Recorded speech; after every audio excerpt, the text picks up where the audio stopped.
Waking up your third eye with unorthodox conversations leading to universal consciousness. Today is the day that the Lord had made. I am rejoiced and glad in it. I feel absolutely amazing. So yesterday was like all the way up here, and then we're like do do do do do do do do do, and it was literally like watching a video game and the person's energy diminish. And then today's a new day and I get to have a new life all over again. So I feel good. I am high energy and we have an intern in the building. Shout out to Jules. Hey, Jules. Where's your mic? Number 2? 2, yeah. What's going on, Jules? Nothing, just dealing with school and stuff. You sound so depressed in life. Nothing, just dealing with school. Well, so this is what I'm going to do. I'm wearing a damn jumpsuit. What's this thing called? Overalls. I'm wearing overalls and I got to use it. So Jules is going to give you the news on the spot, bringing you the young people. Jules, I got mad news up if you want to read any of these. Yeah, can you send me the link? No, I'm not. Come over here and come and work the hot seat because I'm about to go use the other seat. Hallelujah. Come on, Jules. You got to usher in the young people. Come on and put them in the hot seat. Get it. Any of them. All of them. All of them, okay. All of them. There you go. Oh, that's a great story for you to read. So, Morehouse College to offer online program for black men who have college credits but no degree. So, it is not uncommon for folks to attend college for a few years only to leave as a result of unexpected circumstances, a general lack of direction, or simply not having the money to continue their education. To help combat this, Morehouse College is launching an online program aimed at helping those men complete their college education. According to the Washington Post, the school announced on Tuesday that Morehouse Online will go live this summer and will have 3 initial course offerings. The service is designed specifically for men who have some college experience under their belt and want to complete their degrees, which the Census Bureau estimates is over 3 million black men, the Post reports. The program will be open both to former Morehouse students as well as men who went to other universities, and the school hopes to bring back at least 500 Morehouse men over the next 5 years. David A. Thomas, the president of Morehouse College, told the Post that the idea came after speaking to former alumni at events who said they didn't finish and would like to, but simply don't have the ability to put their life on hold to finish their education. They had a desire to finish their degree, but didn't have the ability to stop what they were doing in the world and go back to school, Thomas told the Washington Post. We owe it to the world to amplify our impact. That means impacting the world without having to come to us. This is us going to the world. Thomas added the benefit of age-lived experience has given the former student a sense of focus and intention that isn't always present in the 17 and 18-year-olds who entered the school as freshmen. The school is collaborating with 2U, an online program manager, to oversee the online platform. Courses will be designed to be taken over the 8 weeks, and the program will cost $600 a credit. Compared to the, oh, wow, jeez. I don't even think mine is that much. 1,115 per credit that residential undergraduates pay. Online students will receive the same access to Morehouse career advising and professional, and Thomas ensures that they will be held to the same academic standards as residential students. Morehouse has the authority to provide the good housekeeping seal of the Black Male Excellence, Thomas told the Post. What we will demand of our online students will be comparable to what we expect of our on-campus students. Wow, this is actually really amazing. So, this is a really large quote from the Washington Post. His goal is for the online program to generate enough revenue to cover its expenses and support family and faculty research and hiring new faculty. Morehouse Online is part of a broader strategic plan for the 154-year-old school to grow its footprint that also includes expanding study abroad initiatives and recruiting more international students. In the past year, Morehouse has enjoyed a series of multi-million-dollar donations from philanthropists, some spurred into action after George Floyd's death, sparked national protests against police brutality and racial inequality. The visibility of historically black colleges and universities like Morehouse is at a high, and the Biden administration has promised greater investment in the sector. Vice President Harris is an HBCU alumni, a graduate at Howard University. And she's an AKA Pearls and Chucks, Chucks and Pearls. How you feel? You know some friends that need it? Do I? I don't think so. I don't think I know anybody that go to Morehouse. No, not Well, people to just go there, but you can take advantage. Isn't that what the story said? Yeah, no, you can take advantage of it. You don't know nobody that can take advantage of it? No, all my friends are in college. Oh, that's the glow up. That's that shit. I like that. Okay, Drew. As of now, the program is only available to undergraduate students, and while Thomas is open to expanding it to graduate students, for now he wants to focus on what he calls Morehouse core strengths. Should you be one of the millions of black men interested in completing their college education, hit up these links for more information about the courses provided and how to potentially enroll. Hold on, I'm going to send these links in the chat. I'm going to just jump in here real quick. You ain't done, Jules. You ain't done. But I do want to get some of these. Ooh. Online student. This is the frequently asked questions. So this first link that I'm going to put in the chat, and for those that are currently listening and not watching, you can always head over to YouTube, TaylaAndre, and it will be in the chat and visible on the screen.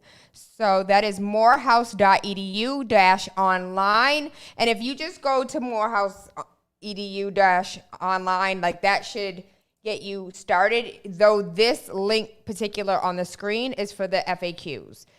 And so, and what was the other one this link to? Oh, okay, so this is the request for more information. So the request for more information is a super long link. I don't know why they just didn't make a bit.ly and just make it like Morehouse Online. Or just like provide a list of classes. That's what you would have wanted, a list of classes? Or like what programs are offering, because people are going to study different things. Hold on, you should have said it louder. That's a real point. Yeah, like they probably should have just put like what programs they're offering, because people study different things and people left school studying different things. So I don't know. It could be like just like Jed. Yeah. Keep talking. Come on. I don't know. It's probably like they should probably have a list of like what programs they're offering, because it might be just general ed classes. Future program launch, student FAQs, technologies, training, internet, online program, accessible. So it really isn't. You're right. Like it doesn't tell you, because you could be really interested and want to go ahead and want to move forward, and then turn around and realize that what you're interested in doesn't even exist. So you spent all that time getting hyped up about going to college, and what happened was, good rising. So this link is super long and it's mad complicated. I'm not going to do all that. So it's currently on the screen. If not, you could just go to the story itself and just Google Morehouse College, new way to join a legacy of excellence, or what was the name of the thing? You remember, Julian, when you read it? The program? Yeah, so it doesn't look like they even named it, so you can't really even tell. So look up Morehouse to U. Morehouse space, the number 2 and the letter U, and that should bring you there the easiest and the fastest. In other news, Julian's going to read to you about... This is the funniest. Congrats to Lil Uzi Vert on his on his giant new forehead diamond. So he's out here looking like Vision.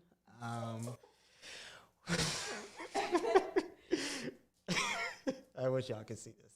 Hold on, but they can't. Go ahead, keep talking. All right. So tell them what it looked like.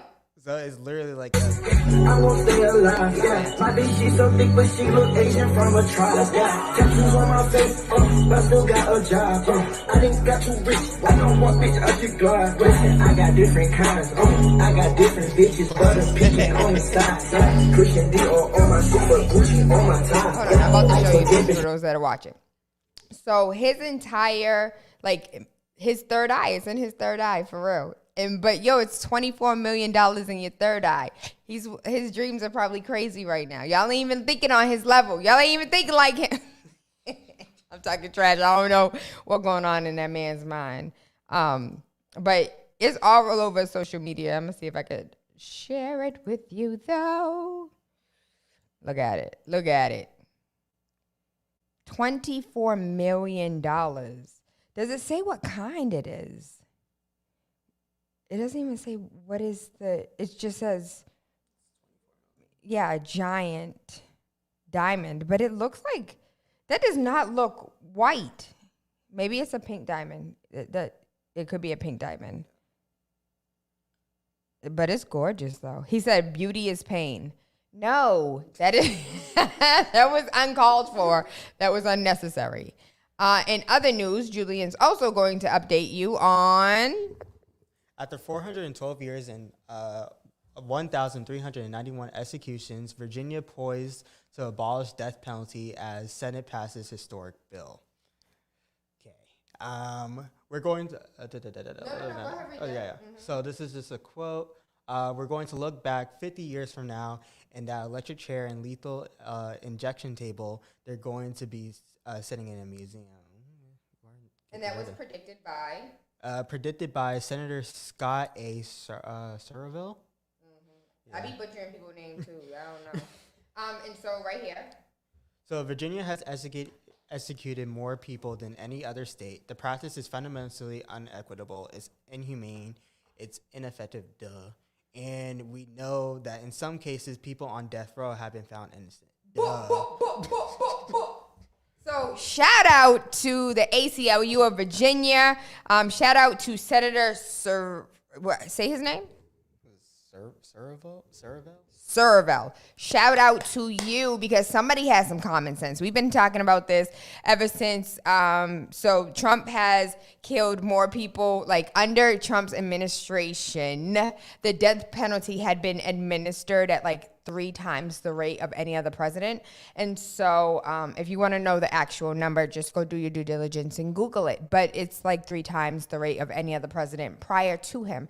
And so this is absolutely amazing. I totally agree. I hate that it's only in Virginia and not something that we are considering federally, because it just makes sense. Like even the man who like beat the little girl, raped the little girl, killed, like even him can be used for other things. I'm not saying he need to be a slave like the 16th Amendment allows him to be a slave, but I don't think that we should be taking life. I'm just going to sit this one out. And back to Julian. All right. Byron Allen. Do you know who Byron Allen is? No. Okay, so really quickly. Yeah. Let's go down a rabbit hole really quickly. So Byron Allen is an American businessman, but he is also the black man who was up against Charter Cable for his discrimination suit. And so it went all the way to the Supreme Court. And he has been fighting tooth and nail, and I was really loud about this because I was like, do we not understand what's going on and how this affects not just him, but everyone who comes after him? Because when cases are dealt with or come to a conclusion, everything is now referenced back to this one case and the way that it was dealt with until we have a complete paradigm shift of society. And I don't think everybody was aware. This was pre-George Floyd. And so continue. I'm sorry. All right. So he settles $10 billion lawsuit with Charter Communications. The announcement was made on Wednesday by both Allen and Charter Communications in a joint statement provided by Decoding. So in August, the racial discrimination suit filed against the telecommunications giant was allowed to proceed by federal district court judge George H. Wu. Charter Communication is the leading broadband connectivity company and cable operator, servicing more than 31 million customers in 41 states through its Spectrum brand. Over an advanced communications network, the company offers a full range of state-of-the-art residential and business services, including Spectrum Internet, TV, mobile, and voice. So Allen founded Allen Media Group and Entertainment Studios in 1993. Allen Media Group owns 16 ABC, NBC, CBS, Fox networks. Black man owns all these networks. And he was like, yo, why you ain't playing my stuff? Like, I have all of these shows. So that was the problem. He was up against Charter because he has all of these networks. He owns all of these shows. He is a black man in media doing his damn thing. And so with him doing his thing, they weren't playing his shows often. And they kept on giving the courts excuses like, oh, the viewership was down. And he was like, yeah, the viewership's going to be down because you don't play my ish, first and foremost. And so this, like, that's a whole rabbit hole to go down, and I want to see the documentary. So there, I can almost guarantee there's going to be a documentary that comes out of this. And so he, as a whole, is dope because his mom used to be on television, so he was always behind the scenes ever since he was a kid. And so if you don't know Byron Allen, please go down that rabbit hole and learn you something, because what's messed up about this is they settled for $10 billion, but what he was attempting to do and what he's still doing, because he just bought the Weather Channel, right? That's what it said. You read it? Yeah. Yo, he owned the Weather. He owns mad everything. This is a black man doing his damn thing, like, aside from Tyler Perry. And so it makes my heart sing that they really did, like, finally agree to pay him. But I believe that on the federal level, the court said that, you know, there wasn't no discrimination ruled. Can we, I want to play a, what time is it? Yes. Let's pay a bill. And then I want to actually read what truly does affect us, but we're not paying attention. We don't see it.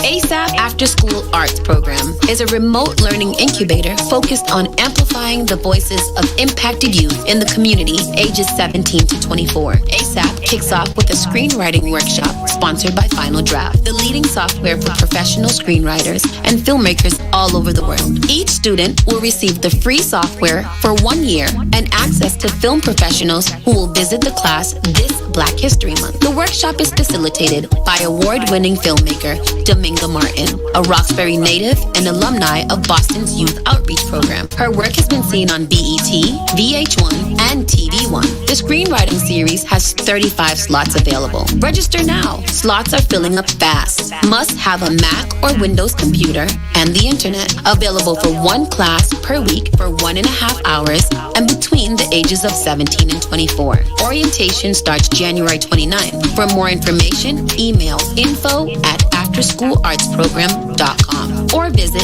www.afterschoolartsprogram.com. ASAP. Follow After School Arts Program on Instagram and Facebook. Good rising, good afternoon, good evening, or good night. I am Tayla Andre. Shout out to Jules in the building. The intern is in the building. So the U.S. Supreme Court dealt him a blow with which, as far as the suit was concerned, he lost the suit. He lost the suit that they were discriminating against him. It was originally a $20 billion suit that, you know, this discrimination towards me and my shows was because I'm a black man and you want everybody, like, this is a who's business and you're making sure your who's get money and you're taking money out of my hand to the tune of $20 billion. And so he lost the federal case in court. But you know how you can sue someone criminally and then you can sue them civilly? And so they settled out of court. So the fact that you're willing, I came to you and I said, you're doing this effery and I want $20 billion.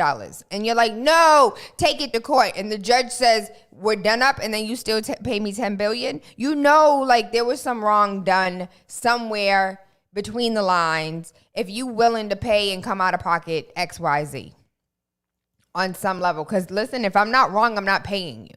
Period. I don't care. Like, you could be a fly in my ear. Like, I'm not paying you.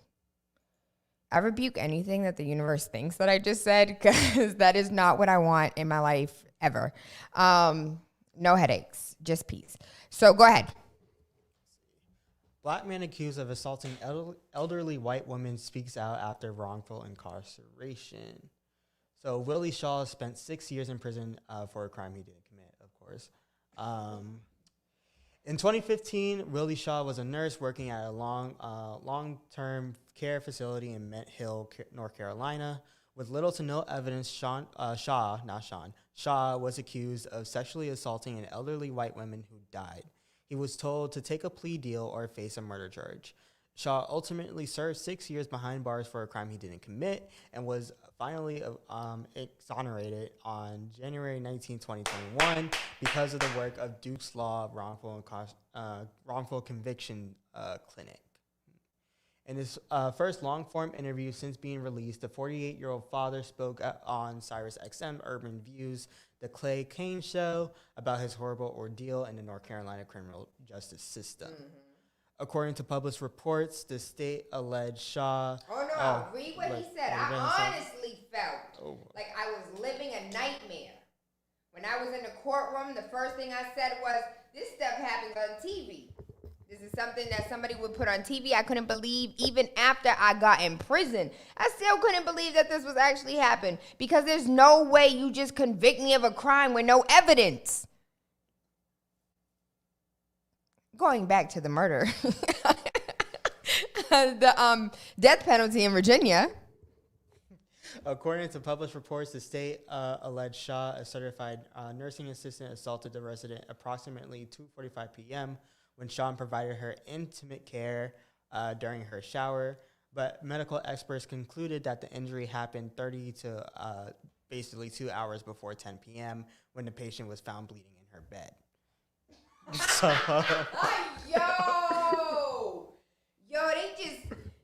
They just put him at the scene of a crime during the time, what is that? So at 3 p.m., he was done with the shower at 3.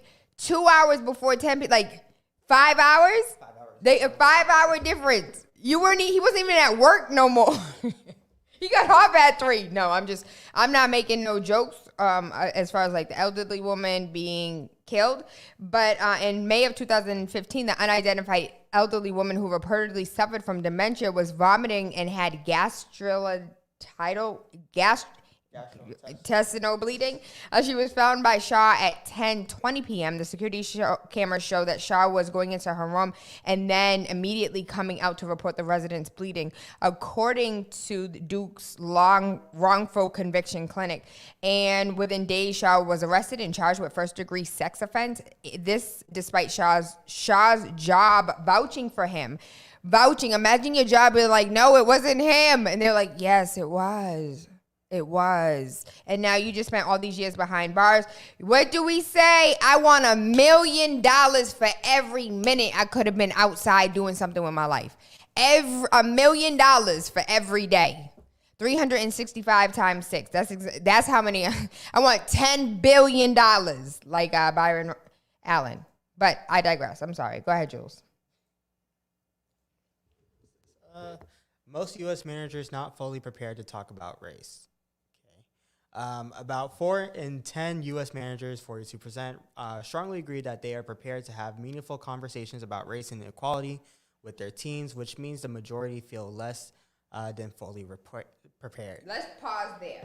4 in 10 managers strongly agree that they're prepared. They don't want to be racist. Yes, I want to talk about race. How many are actually willing to sit down and have that conversation? Is the real conversation when we talk about your great-great-granddaddy? Yeah, that one. The shortfall is evident among U.S. managers regardless of their race, age, or gender.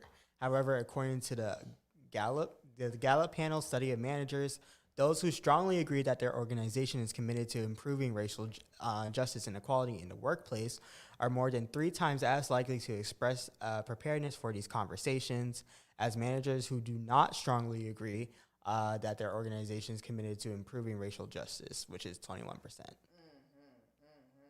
So underscoring these findings, research from Boston Consulting Group reveals the importance of managers' role in connecting employees with their organization's commitment to diversity. I hate that term.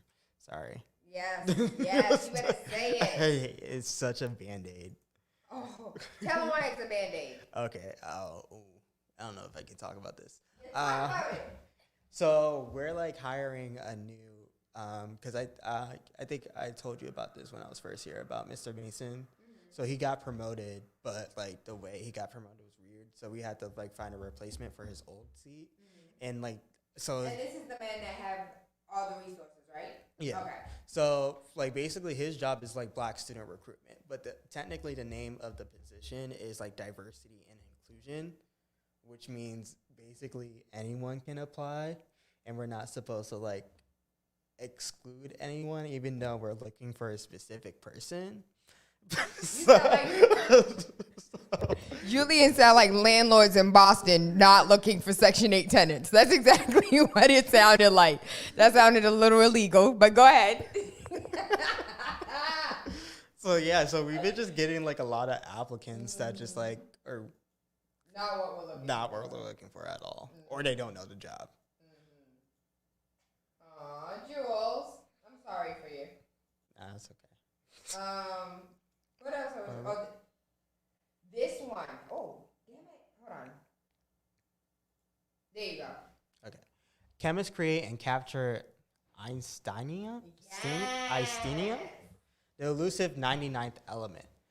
Scientists have successfully studied the Einsteinium, one of the most elusive, heaviest elements on the periodic table, for the first time in decades. The achievement brings chemists closer to discovering the so-called island of stability, where some of the heftiest and short-lived elements are thought to reside. The U.S. Department of Energy first discovered Einsteinium in 1952 in the fallout of the first hydrogen bomb test. The element does not occur naturally on Earth and can only be produced in microscopic quantities using specialized nuclear reactors. It's also hard to separate from other elements, is highly reactive and rapidly decays, making it extremely difficult to study. Researchers from the Lawrence Berkeley National Laboratory and the University of California recently created a 233 nanogram sample of pure Einsteinium and carried out the first experiments on the element since the 1970s. In doing so, they were able to uncover some of the element's fundamental chemical properties for the first time. The main finding from the study was the measurement of the Einsteinium bond length, the average distance between two bonded atoms, a fundamental chemical property that helps scientists predict how it will interact with other elements. So is it a bomb? No, it's like an actual element that would be like on the periodic table. So I thought, okay, I'm going to need a little bit of science help here. So I thought what is on the periodic table is like the natural elements in life. So it's all like even man-made elements are on the periodic table? You know this answer? You're closer to science class than I am. I guess so. It's the 99th element? The elusive 99th element. The Einstein. That's dope. It just said it can only be man-made in small quantities. I was listening. I'm a mom. I multitask. That's what I do. So I love this because you guys know I'm a nerd and stuff like this. Like they're finding its breakthroughs. And so when I think about stuff like this, I automatically think about Wakanda and with the sister in her lab. Because if we were able to do what we can do, it's just like, colonizer, I just healed you with my hands. Yes, we have the power to do that. We just forgot. And so for us to remember is where I would like for us to be. This is kind of long, but I just want you to based on what you see, Julian's not going to be able to read on this like I want him to. So this is an op-ed. Oh, where you going? Oh, I'm sorry. So this is an op-ed about a woman who was in prison who gave prison in birth. And so I have a cousin that gave prison in birth. And it is not nice, and it's not who we are as humans. And so I definitely would love for us to rehumanize. I don't care, unless you went to jail for drowning your kids or killing your kids. If you went to jail for some crazy offense, or your ex-husband kept cheating on you and you stabbed him, if you went to jail for stuff like that, I really do think I just thought about what the hell I just said. I really do think that you should at least have a humane experience. I know one of my cousins was in jail when his mom died and he didn't get to go to the funeral. Like, why, if you didn't go to jail for killing someone, why do we treat you so inhumanely? She was shackled to the bed while giving birth. And when I tell you, any woman who has ever given birth knows, like, being shackled down anywhere when you just want, if you don't have no medication, like being in one place at one spot and one, like, that is not working. It doesn't work. And so I would like to know why we have not brought humanity back into our prison cells. The kids were looking through TikTok, and something on TikTok was talking about, like, the Sweden prison system, and he was like, it looks like a resort. He was like, if I ever commit a crime, I want to go to jail there. And I was like, that's not the way it works. Like, you go to jail where you commit, like, literally where you committed the crime is where they send you to jail. You might be passed along the United States as, like, slave labor, however they want to move you.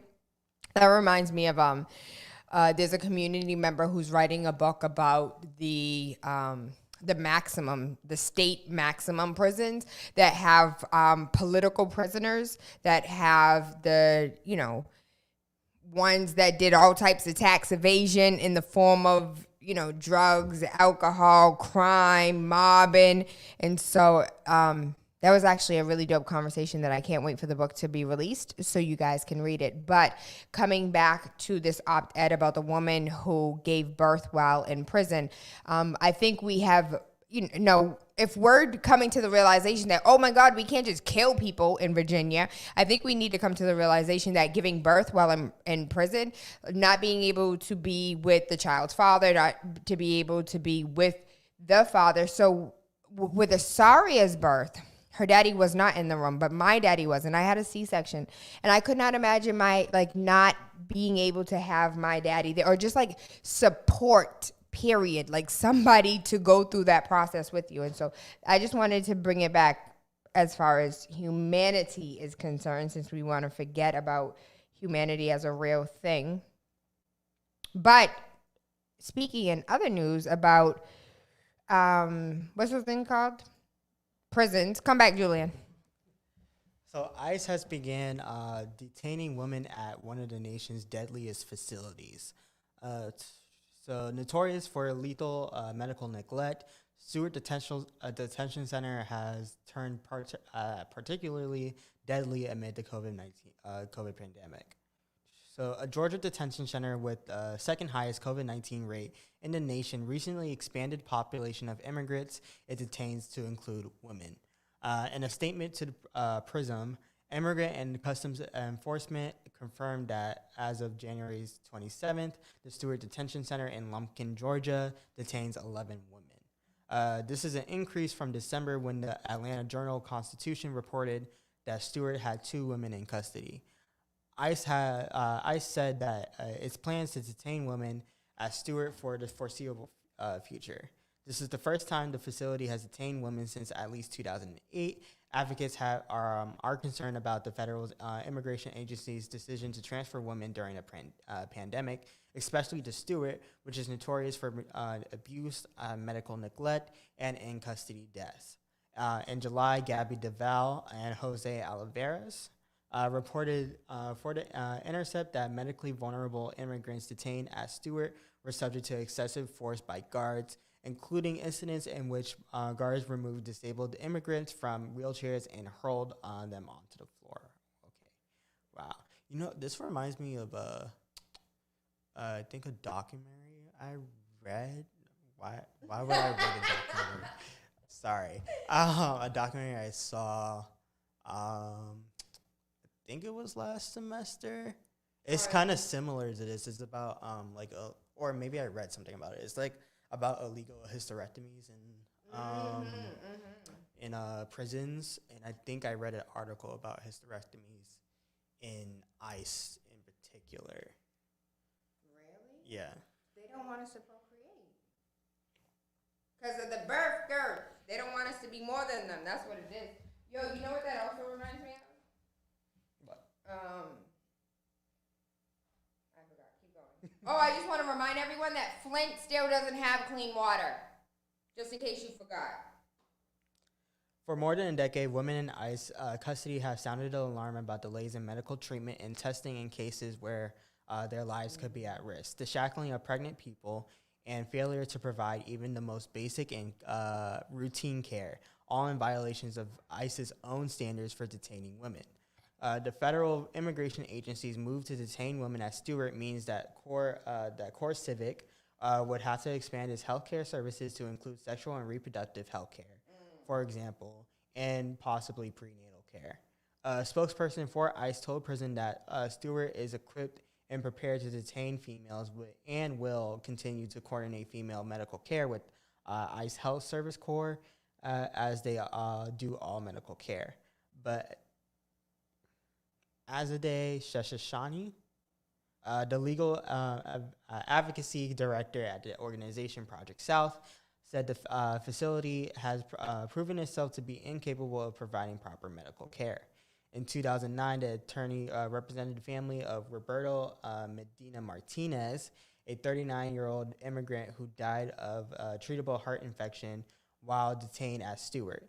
Medina Martinez's case revealed that the detention center's doctor failed to review her more than 1,000 physical exams over the course of 1 year, including Medina Martinez's. After Medina Martinez's death, the doctor left Stewart, and Shashashani said that for more than 3 years, the largest detention center in the country did not have a single doctor on site to provide care for more than 1,700 people detained at Stewart. Yeah. Yo, okay. Party done. We're about to take a break. That's a lot to digest. So I don't know if you actually heard what was being said, but for over a year, not one doctor, you don't think not one person was pregnant during that time? No one had any ailments. No one got a boo-boo, a cut. You didn't have no children that needed checkups. A whole year. If this don't sound like Auschwitz, well, actually, they had more doctors, even though they were experimenting on them. But damn. And that's not what I'm wishing for them in their life. That is not what I said. So we're going to take a quick break. And when we come back, we're going to hit the more news. And then we're going to talk about dyslexia, which you guys know I am dyslexic. I give numbers out wrong, words are crisscross, but I manage well, right? And so we're going to have that conversation because a lot of children have dyslexia and it's being deemed as something else. And so we're going to learn so much more. ASAP After School Arts Program is a remote learning incubator focused on amplifying the voices of impacted youth in the community ages 17 to 24. ASAP kicks off with a screenwriting workshop sponsored by Final Draft, the leading software for professional screenwriters and filmmakers all over the world. Each student will receive the free software for 1 year and access to film professionals who will visit the class this Black History Month. The workshop is facilitated by award-winning filmmaker Dominga Martin, a Roxbury native and alumni of Boston's Youth Outreach Program. Her work has been seen on BET, VH1, and TV1. The screenwriting series has 35 slots available. Register now. Slots are filling up fast. Must have a Mac or Windows computer and the internet. Available for one class per week for 1.5 hours and between the ages of 17 and 24. Orientation starts January 29th. For more information, email info@afterschoolartsprogram.com or visit www.afterschoolartsprogram.com. ASAP. Follow After School Arts Program on Instagram and Facebook.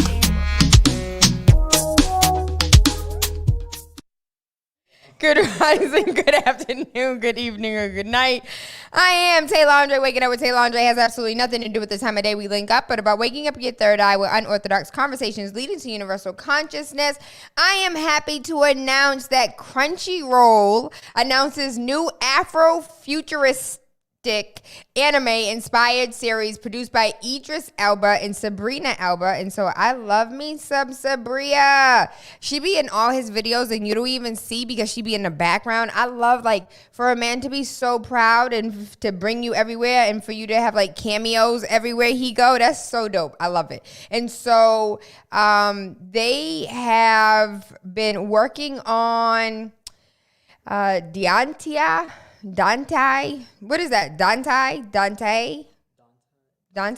Yeah. And so it's a sci-fi thriller with an Afro-futuristic flair. The story is set in a city where the development is of new biotechnology, and it has widened inequality between the haves and the have-nots. The series will follow two rising stars from either side of divide and explore the theme of equality within a corrupted world. Idris and Sabrina Alba will serve as the executive producers on the series through their respective companies, Green Door Pictures and Pink Towel Pictures. That is song. Yes, God. We're really excited to be announcing the deal on our first anime, said the Albas in a press release. We're both fans of the genre and see a huge opportunity to create something unique for a powerhouse like Crunchyroll. The story of Dante, our first collaboration as producers together, and this is one of the ones that's close to our heart. We're thrilled to be collaborating with Idris and Sabrina to develop this anime-inspired sci-fi epic, says Sarah Victor, the head of development for Crunchyroll.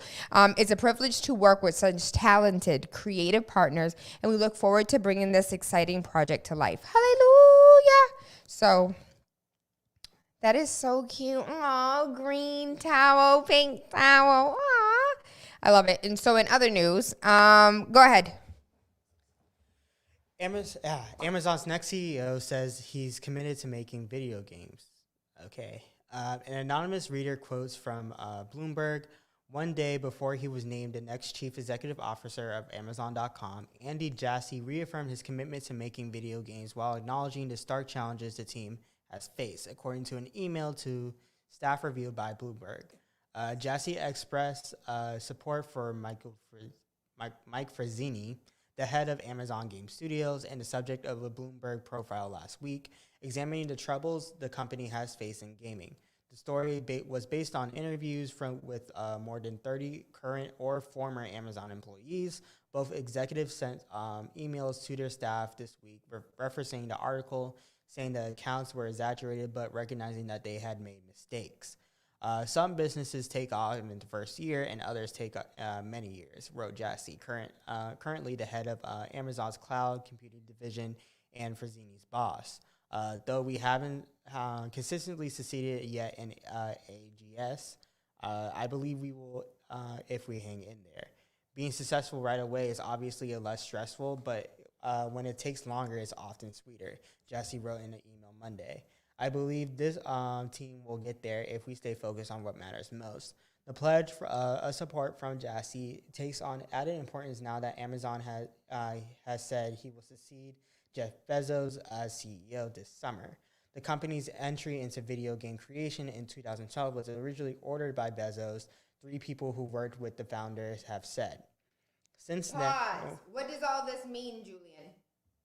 If you don't have Amazon stock, you better get you some because they're about to make some money.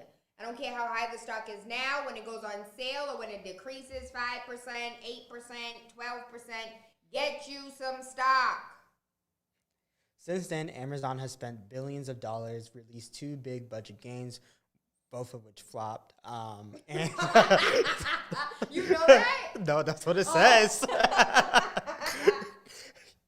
And canceled many other projects. It struggles to reflect broader issues big tech companies have when trying to break into gaming. Okay. What's the next one? This one? Go ahead and read it. All right.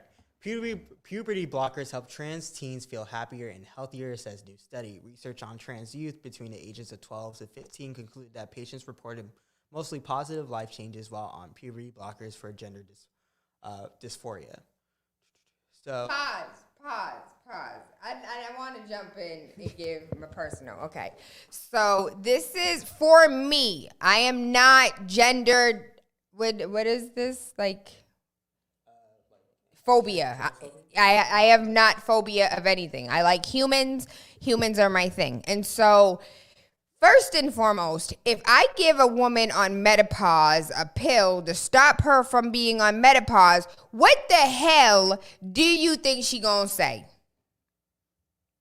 I feel happy. I'm not hot. I'm not cold. I'm not sweating. I'm not angry. I don't want to cuss people out all the time. I want to have sex, but pum pum not dry. So if I give you a pill, and remember, when you went through puberty, you were like, I love myself, but I hate myself, but I want to be different, but I want to be the same. Like, can you remember 5 seconds of being a teenager and being in puberty? Your whole life was hell. You were going to die every day. Why are you doing this to me? And if I give you something to no longer make you feel emotions,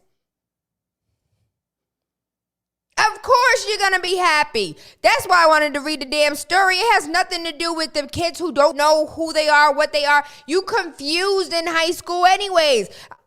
I was about to say I was a tomboy in high school, but I'm kind of wearing overalls with a hoodie and some Tim boots. So Nike boots, so I can't really say much has changed. But I used to shop in the men's department. Literally, my daddy would have to take me to the men's department of the store because I didn't want to shop in the girls' department. That's no longer who I am. But when you're a teenager, you are so confused in life. And if somebody give you a placebo or give you a pill to make you stop feeling emotions, of course your ass gonna feel happy. I'm sorry. Go ahead, Jules. I don't think puberty blockers don't necessarily block emotion. It's more so just blocking. Read it. What they block? What they block? So what a new is study. Puberty? A whole bunch of chemicals.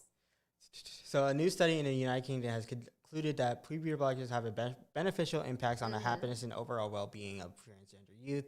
A joint team from the University College London and NHS Gender Identity Development Service, a national health clinic focusing on children with gender identity issues, examined short-term outcomes from the use of puberty blockers from young people ages 12 to 15. Who parents let these kids take this stuff? Gender dysphoria and body image change little across study. I'm sorry. Go ahead. I'm sorry. Let me back up. Who had presented gender dysphoria. The study, which was published in the journal Plus One, I think that's what it says, on Tuesday, found that most patients reported either positive or healthy mixture of positive and negative life changes while undergoing puberty blocking treatments. The vast majority of the young people in the study went on to take hormone treatments that corresponded with their gender identity. Gender dysphoria and body image changed little across the study, the researchers wrote. This is consistent with some previous reports and was anticipated, given that the use of puberty blockers does not change the body in a desired direction, only temporarily prevents the further masculinization and femininization. Other studies suggest that changes in body image... Pause. Explain that. It only temporarily prevents further masculation and feminization. What does that mean? What do you have that I have a little bit of, but you have a lot of? So testosterone. Yes. Yeah. What do I have a lot of that you have a little bit of? Estrogen. Okay. So it temporarily stops me from having estrogen, which also makes women have their period, which also gives us attitude problems, temporarily upset, all of these feelings. So it temporarily feminizes and males you, and so it's a hormone blocker. It basically blocks you from having emotions. Not emotions. When you get angry and upset, what is that? A dose of testosterone. Okay, I guess. I mean, it didn't necessarily say that. I know nothing. This is a whole study. They did a study. I know I'm wrong. I was going to say, because it says a healthy mixture of positive and negative life changes. So I don't know. So where am I? Where was I? Oh, gender dysphoria and body image changed little across the study. I already read that. Other studies suggest that changes in body image or satisfaction in gender dysphoria are largely confined to gender-affirming treatments such as cross-sex hormones or surgery. Most participants reported feeling happier and more comfortable and said that they had better relationships with their families, peers, and with their own sense of gender. A minority of the youth in the study, 12%, 6 to 15 months, and 17% after 15 to 24 months, reported only negative changes which were typically tied to anticipated side effects like mood swings, tiredness, hot flashes, and feeling more emotional. None of the participants, however, decided to stop treatment because of any negative changes or side effects. That's a good thing. The new study comes 2 months after a UK court ruled that trans youth under the age of 16 do not have the ability to meaningfully grasp the effects of medically transitioning, and instituted a judicial process before they can be prescribed to puberty blockers. However, various studies have highlighted that trans youth have a sense of their gender identity from an early age, similar to cisgender peers. In the United States, puberty blockers have long been used to address early puberty, and the Food and Drug Administration approved the treatment decades ago. Other studies have backed the use of gender-affirming medical treatments for trans and gender nonconforming youth, studying overall positive effects on their mental health and overall well-being. Last year, a paper published in the journal Pediatrics found that trans youths who have the access to puberty-blocking hormones are significantly less likely to contemplate suicide. In an attempt with Newsweek, the paper's lead author said that the transgender youth who opted for puberty blockers were less likely to experience suicidal ideation compared to those who were unable to access them. Aside from treatments such as puberty blockers, researchers have found that trans and non-binary youth have access to binders, shapewear, and gender-affirming clothing, reported lower rates of suicide attempts in the past year compared to youth who lack access to those items. According to the Trevor Project's National Survey on LGBTQ+ Youth and Mental Health 2020, among the trans and non-binary youth who have reported a suicide attempt, 26% do not have access to vital garments, compared to 14% who had some degree of access. Ensuring that trans youth have access to either gender-affirming care is the top priority of the new White House administration. During his campaign, President Joe Biden pledged that he would flat out change the law to protect transgender youth from discrimination, and his LGBTQ+ platform included a pledge to expand access to health care for queer people and trans people. Biden also recently nominated Dr. Rachel Levine, who is currently Pennsylvania's top health official, to serve as the Assistant Secretary of Health. If her nomination is approved, Levine will become the first openly transgender federal official to be confirmed by the U.S. Senate. Wow, really? Yeah. However, these crucial shifts... I want to know what his name used to be. Her name. Rachel. They probably don't make it public.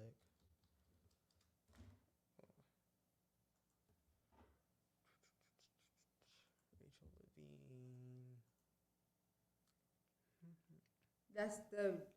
That used to be a man? Yeah, so she's a trans woman. So I mean absolutely no. Oh, she's from Belmont, Massachusetts. Oh, shoot. Okay, and she went to Tulane? Okay, hey, and she's a Harvard grad. And she's originally from Wakefield, Mass. Okay, and she about to be confirmed. Go Massachusetts, go. But I I have mad questions for the transgendered community. And I don't mean no disrespect. I have questions. I want to ask questions. Go to the next one.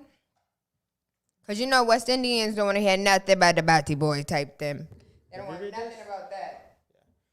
So the Department of Justice to drop racial discrimination suit against Yale. According to the lawsuit, the Ivy League illegally discriminated against Asian American and white students in admissions. Didn't Harvard have the same problem? Maybe, I don't know. I remember reading something that Harvard had the same problem. The lawsuit posed against Yale University by the Department of Justice, which claimed potential students have been discriminated against due to race, has been dropped. According to NBC News, the Justice Department notified a federal judge Wednesday that the lawsuit brought by a former President Donald Trump administration has been dismissed. The case was part of Trump's move to discredit affirmative action programs that many conservatives consider unlawful the outlet reported. In a brief filing, the U.S. District Court in Connecticut issued a notice of the government's voluntary dismissal of this action. The Rio reported the lawsuit resulted from a 2-year investigation after allegations by Asian American groups that their race was a factor in hundreds of admissions decisions. A 2016 complaint against Yale and several other Ivy League schools, including Brown University and Dartmouth College, initiated an inquiry. According to the report in the lawsuit, the Department of Justice claimed that Yale's admissions process violated Title IV, the 1964 Civil Rights Act. All persons who apply to admissions to colleges and universities should expect and know that they will be judged by their character, talents, achievements, and not by the color of their skin. Well, never mind. Assistant Attorney General Eric Drebin for the Civil Rights Division said that in a statement, to do otherwise is to permit our institutions to foster stereotypes, bitterness, and division. At the time, Yale President Peter Salovey called the lawsuit baseless. Our admissions practices are complete, fair, and lawful. Yale's admissions policies will not change as a result of the filing of the baseless lawsuit. We look forward to defending these policies in court. So although Salovey was prepared to defend their admissions process, the case will not go before a judge. According to NBC News, the move was part of President Joe Biden's administration reversing many of Trump's actions. The legacy institution was satisfied with the decision. Our admissions process has allowed Yale's college to assemble an unparalleled student body, which is distinguished by its academic excellence and diversity. Questionable. Yale has steadfast. You said questionable? Yeah. Yale has steadfastly maintained that its process complies fully with Supreme Court precedent, and we are confident that the Justice Department will agree in a written statement according to the news outlet. So you know what had happened was, go down. So according to Yale, as of April, 52.7% of its student body is white. 19. Hold on. Pause. Y'all complaining? Yo, when you want to say baseless, so the white and the Asian students talking about Yale is making it difficult for them to get into Yale. 52.7% are white. 19.3% are Asians, with 13.3% identifying as Latino, and they're probably like white Latinos, because you can check off black, white, Asian, and then also be Latino at the same time. And 7.7% are black, and then 6.5% identify as another race. 52%, and you want to take somebody to court because you ain't at 78, 92? Also, you're crazy. There's because I learned this working in admissions, there's loopholes. So technically, the 7.7 that are, there's technically more than 7.7% of people that are black, but because they identified another way, so say they say that they're both white and black, they're not considered black. What? Yeah. Hold on, no. Tell us again. Tell us again, Julian. So if you check more than one box, so say that you are a mixed race, so say that you're black and Asian, you won't be considered black, you'll be considered mixed. Okay. So you'll be in the mixed category. If you say black and white, you won't be counted as black. You'll be counted as in the mixed category. Really? Yeah. So that's why that number is so low. So it's technically not representative of the population. I know, but it's only 6.5% that identify as more than one race. So that's probably, most of them are probably black and white mixed with black and another race. Damn, they hate us that bad. That's horrible. Thank you, Julian, for that absolutely worthless piece of information that I don't need to know, but I want to know. You remember when we talked about Raytheon last time? Raytheon? No. Oh, so maybe you weren't here. So really quickly, the bombing of civilians in Yemen civil war involves many actors, including the defense contractors at Raytheon. And so we had this conversation, I believe, 2 weeks ago. And they're saying yo, it's time for us to confront the powerful interests of the army industry and stop the arms sales and those that are who indiscriminately bombing civilians and the U.S. complicity for the greater good of Yemen, and period. And so Since 2015, the United States has been a military backing or authoritarian government of Saudi Arabia and the United Emirates. And so we intervene in Yemen's civil war, and then we're also giving all of this money to bombing Yemen's and civilians, not even like the war aspect of it. So we're engaging in Vietnam War tactics right now.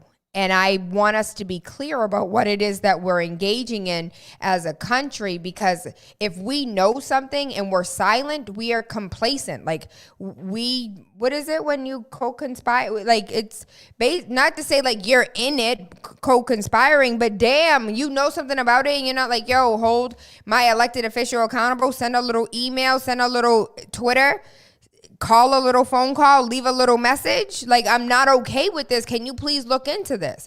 And it wasn't until yesterday. So I don't know if you guys remember, Chanel Remy has been talking about her friend, this friend of hers that has been just snatched up from wherever it was that he was and committed of no crime and has been sitting in an ICE detention center. It wasn't until yesterday when people kept on like, hey, yo, elected official this, elected official that, elected official, y'all don't see this? And they're like, oh, let's jump on this. Everyone's talking about it. What I look like standing here not saying nothing. And so I want to say that to everybody else as far as Raytheon is concerned. These are the things that are happening as far as Yemenis are concerned, and we're not doing nothing. What are you, like, even a little email, a little tweet, a little question, a little voicemail, all of that constituent service gets filed away, and your voice does matter. It is a slice of paper. And I say a slice because I'm thinking constituent services is about this big. Okay, go ahead. I'm sorry.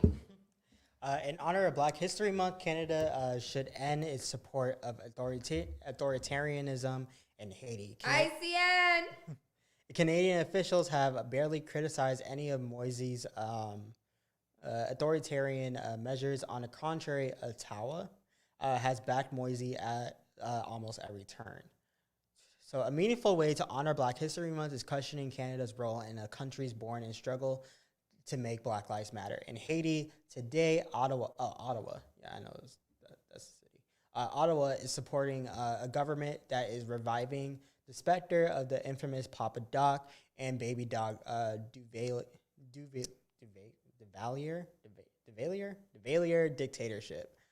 More than 2 centuries ago, Africans in Saint Domingue rose up against the most barbaric of all the slave economies to become a beacon for Black liberation. Over 13 years, they freed themselves, defeated multiple colonial powers, including a British force led by Toronto icon John Graves Simcoe. The Haitian Revolution represents what may be the greatest example of liberation in the history of humanity, abolishing slavery 3 decades before Canada and 6 decades before the U.S. Let that sink in. Hallelujah. And if we could really quickly discuss the Haitian occupation of the United States occupying Haiti. We stole billions of dollars of gold from Haiti. Every single time they make their way back up, those are strong people. Shout out to all of the Haitians. ICN. You know my birthday's on Flag Day, and so I'm one of you. I claim it all day, every day. And so be mindful of your people. Be mindful of your people. Be mindful of your people. And so with that being said, we are going to start talking about dyslexia because it is the top of the hour. But first, let's pay this bill. And when we come back, dyslexia. School Arts Program is a remote learning incubator focused on amplifying the voices of impacted youth in the community ages 17 to 24. ASAP kicks off with a screenwriting workshop sponsored by Final Draft, the leading software for professional screenwriters and filmmakers all over the world. Each student will receive the free software for 1 year and access to film professionals who will visit the class this Black History Month. The workshop is facilitated by award-winning filmmaker Dominga Martin, a Roxbury native and alumni of Boston's Youth Outreach Program. Her work has been seen on BET, VH1, and TV1. The screenwriting series has 35 slots available. Register now. Slots are filling up fast. Must have a Mac or Windows computer and the internet. Available for 1 class per week for 1.5 hours and between the ages of 17 and 24. Orientation starts January 29th. For more information, email info@afterschool.org. www.afterschoolartsprogram.com or visit www.afterschoolartsprogram.com. ASAP. Follow After School Arts Program on Instagram and Facebook.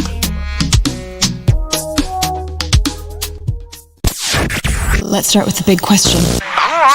The all-new Spark FM. Good rising, good afternoon, good evening, or good night. I am Tayla Andre. Waking up with Tayla Andre has absolutely nothing to do with the time of day we link up, but about waking up your third eye with unorthodox conversations leading to universal consciousness. Y'all ready? Y'all ready? Let's talk about dyslexia and, oh, I'm sorry. My apologies. Let's talk about dyslexia. And, you know, I personally suffer from dyslexia. And so this was more than just an interesting conversation for me. It was like learning what it is that I need to do in order to control the things that I deal with every freaking day. And once you understand it, you can actually get a hold of it. And as a parent, once you understand the signs, you can better navigate the systems in order to help your student. And so with that being said, the time of day that we link up, we're about waking up your third eye with unorthodox conversations leading to universal consciousness. And today, our unorthodox conversation is about decoding dyslexia. Today, we are speaking with Nancy Duggan of Decoding Dyslexia, Massachusetts, and we are going to talk about what is dyslexia, who suffers from dyslexia, what causes dyslexia, how do I improve my dyslexia, and what are public schools doing to hinder or help students that suffer from dyslexia. Good rising, how are you? Great, thanks for having me here. It's a pleasure. It's a pleasure. Like, our conversations have been amazing, and I wanted to share the information that you've shared with me with the viewers. And so tell the viewers who may not know you a little bit about yourself. So my name's Nancy, and I am a licensed school counselor. I'm also a reading specialist and parent of a student that has dyslexia. So who's now an adult. My children are grown. So over the years of trying to figure out reading and why some of my children had no problem learning to read and one child had significant difficulty learning to read, I've learned a lot along the way. And then coincidentally, when I was getting a master's degree for counseling, I took a neuroscience class. And the timing was right because there's been some great neuroscience research in the last 25, but even in the last 5 to 10 years, that although I myself am not a researcher, interested me greatly because I've seen the results of dyslexia not only in my own family, but in the schools. As a middle school counselor, you see kids who come to middle school struggling to read, even though they've had the same school experience as their peers. And you know, that made me think, like, what's going on in the brain? I need to learn more. So I am a member of the International Dyslexia Association, and I'm trained as a dyslexia therapist. So I've kind of been focusing a lot of my attention and education on dyslexia. So what is dyslexia? Dyslexia is, we find it or we talk about it usually when kids are having a hard time learning to read. So kids go to school like all the other kids, you know, they're just typical kids, and then they get to school, and school's harder for these kids than for their peers. And they know right away. There's all kinds of research out there that shows us kids with reading disabilities, learning disabilities of any kind, and particularly reading disabilities, as soon as kids get to kindergarten, first grade, and printed text, learning letters and words and things like that, suddenly becomes part of their daily life. And it's hard for them. They're not getting it, and they know right away that the persons next to them or their peers in their class are not having that trouble. So typically, and certainly in my experience with my daughter, who again is in her 20s now, we thought everything was great. Third child, talkative, loved to go to school, you know, stood in line, waited her turn, all the things that kindergartners are supposed to do. But we didn't even realize until going into third grade, we knew something was up, but we kept thinking, oh, give it time. We listened to teachers and school personnel that said, oh, not everyone gets it, you know, give it time, give it time. And what I've learned, and the reason I started Decoding Dyslexia, is because unfortunately, give it time is the worst advice we can give parents of kids who are struggling to read. Because developmentally, language and reading and adapting to text is really best dealt with early, okay? So we waited, and and now I learned that that was probably the worst thing we could have done. Because for my daughter and any other child who is discovered in 3rd or 4th grade with this disability, the uphill climb to catch up just gets harder and harder. It's going to take more resources. It's going to take more time. It's going to take more effort from the child. What's very easy for a kindergartner to adapt to, because they are developing language skills at that time, is going to be much more difficult for a 4th or 5th grader. Not to mention the social emotional factor of motivation. If you've come to school every day and you've given it your best and it wasn't working, and so then, you had the regular classroom teacher, but then they pulled you out and put you with a different teacher. And you thought, this is it. I'm going to go out with Miss Sue, and Miss Sue's sweet and nice, and other kids go out to Miss Sue, and I'm going to get it this time. But your experience with that pullout is that you don't get it. The one thing you've learned is that you're different, or you're not getting it. And when we don't name it, label it, and help these kids, they come up with their own name and label, and they think they're stupid. Okay, so something must be wrong with me if all my peers and, teacher number 1 and teacher number 2 both can't get it. Now I'm pulled out. Now I try. No matter how hard I try, I can't get the spelling words. Okay, so they're learning a negative image of themselves along the way, and they're learning to be less motivated in school. And this becomes a problem.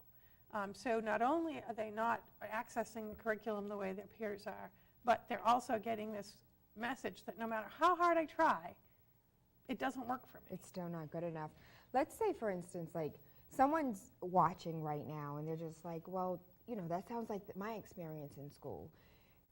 What exactly, or in layman's terms, the easiest way possible, how can you describe what dyslexia is? So I just described how people come to it. But what it really is it starts actually before you're born. It's genetically a predisposition of a number of genes. It's not one gene. It's a combination. And so biologically or neurobiologically, we all have certain cells in our brains. A dyslexic brain and a typical brain are very much both healthy brains. Okay. So I won't see this on like a CAT scan. I won't. Well, it's not like there's a defect. Like a lot of times people will say, oh, I have poor working memory. It doesn't mean that the area where working memory is has like a hole in it. Okay. The cells are there. So dyslexia is a difficulty in processing language. It starts actually in a different way or a different pathway that some brains use to process language, oral language, speaking language. So for instance, there's a process that we all use in all languages that is manipulating the smallest speech sounds. So there's something called a phoneme. A phoneme is the smallest bite of sound. Phonetic. Kind of like phonetics, but phonetics is attaching it to a letter. Okay. The phoneme is with no letters. So you can do phonemic awareness in your sleep with your eyes, well, not in your sleep, but with your eyes closed. You don't need to have any letters or any text or any manipulatives. So if I say to you, there's the word cup. Cup. Okay. What's the first sound in the word cup? So if we're talking to younger Tayla, it could be a C, it could be a K, it could be a Q. No, the sound, not the letter. K. Just K. No, like no letters. There's no letters. No letters exist. No letters exist. Okay, so we're human beings, like hundreds of thousands of years ago, we have language, but we don't use text. We don't know the letters of the alphabet. Okay? Socrates or Plato, one of those famous people, couldn't read or write, okay? So we're way back then. They could be brilliant, they could have lots of things to say, but they don't associate them with the alphabetic principle at all. It doesn't exist. Okay. So the first sound of cup is k. K-a-p. no letters, cup. When you speak to a baby, when they're little babies, you go, oh, mama, mama, mama, and you talk to them, and they go, mama, mama, mama, back, okay? No letters. You're not saying M, mama, and put the little sign in there, you know? So no, it's just language sounds. Yes. So what kids learn, here's a great example. So in English, we have a complex manipulation of sounds for our grammar, much more complex than other languages, because to varying degrees, we change our language. Yes. Again, let's leave letters out of it. Okay. Okay? But this is cup. When I have two of them, I say cups. I add the s sound. Again, forget how you spell it. Adding a s sound means there's going to be more than one. Yes. Okay? The same thing for if I'm going to visit grandma. Yesterday, I visited grandma.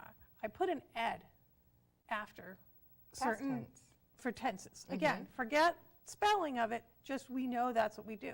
So when a young child that's 3 or 4 says, I go to the store, even though we would say I went because it's an irregular verb, that child is doing an amazingly wonderful thing. And I love that mistake because, again, we're talking about a 3 or 4-year-old. Yes. Now they've heard language enough to know that that ed sound means past tense, to adapt that and know that it's past tense, and to use it. Even if inappropriately, it tells us, aha, that child has good phonemic awareness. I go to the store.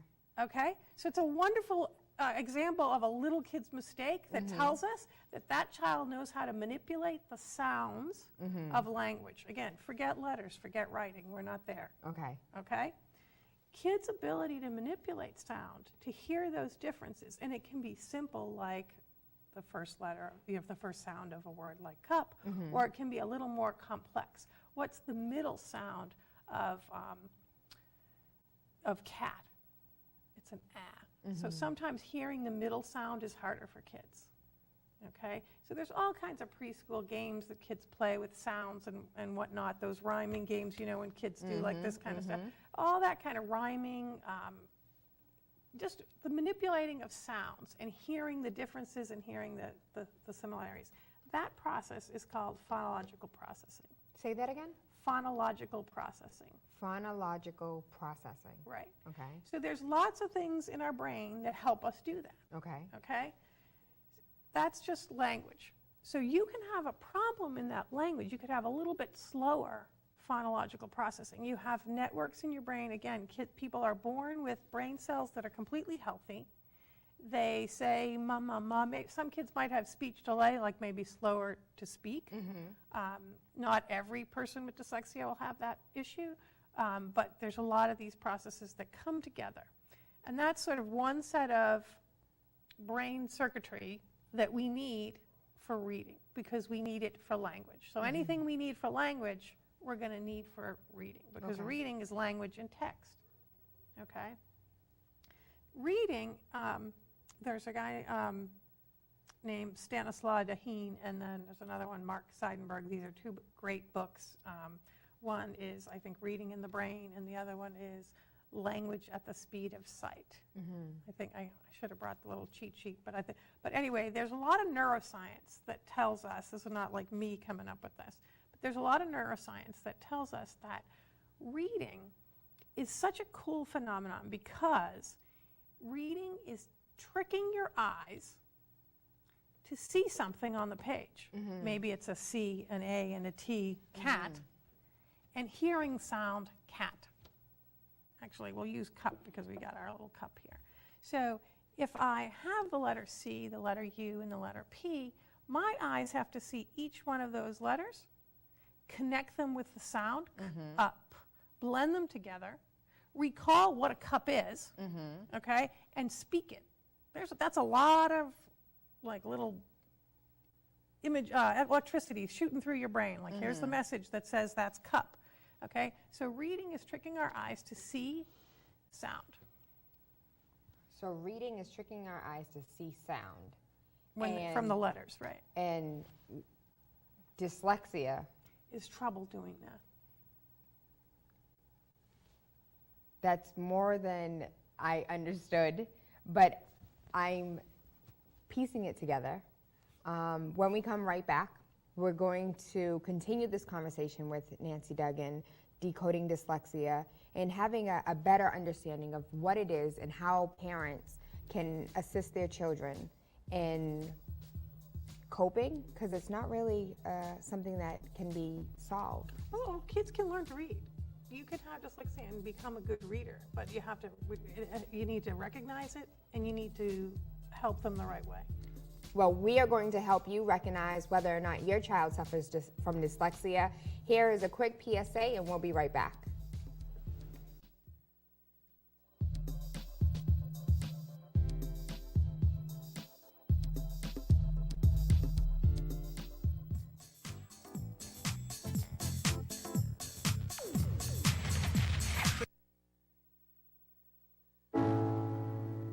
When I was 6, my days were spent playing basketball. When I was 6, my dream was to make it to the NBA. When I was 6, my mom had a stroke. I'm Paul George, and I want you to spot a stroke fast. F, face drooping. A, arm weakness. S, speech difficulty. T, time to call 911. Protect the ones you love. Spot a stroke fast. So they say it's a man's world? I don't see anybody's name on it. While they were doing their thing, we slowly changed ours.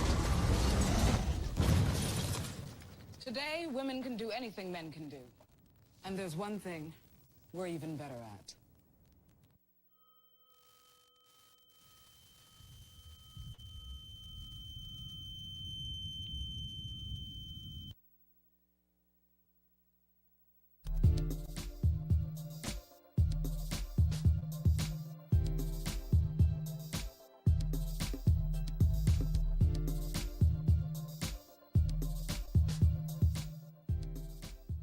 Good rising, good evening, good afternoon, or good night.